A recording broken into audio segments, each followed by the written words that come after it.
Hi, I'm Kylie from Our Little Acre here in Northwest Ohio, and I grow in Zone 5B. And it's fall now, and I'm wanting to plant some crocus in the lawn.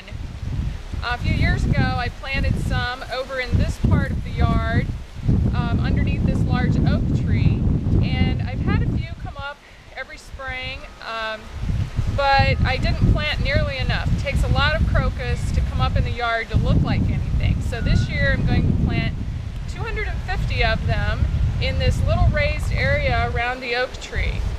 The fact that it's raised is good because bulbs don't like to be wet, so in the spring when we get a lot of rain, this will drain really well.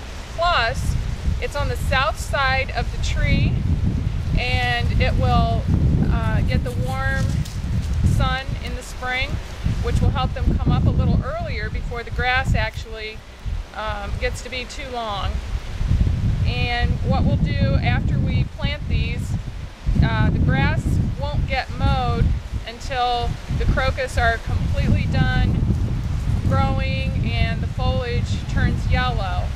So after I get these planted, my husband will mow this very, very short, and then in the spring it won't get mowed, like I said, until the foliage turns yellow.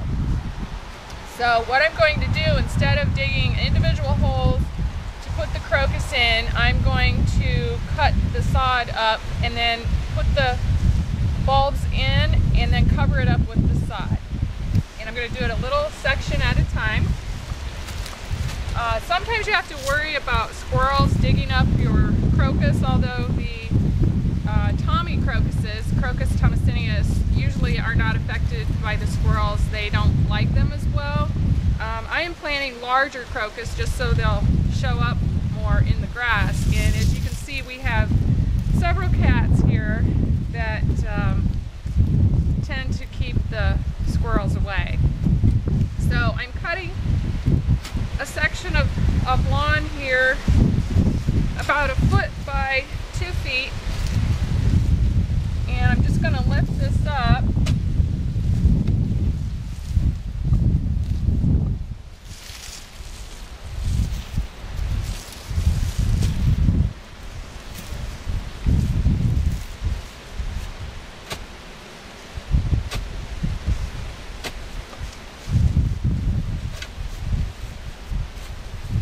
You should plant these about 2 inches deep and about 2 inches apart.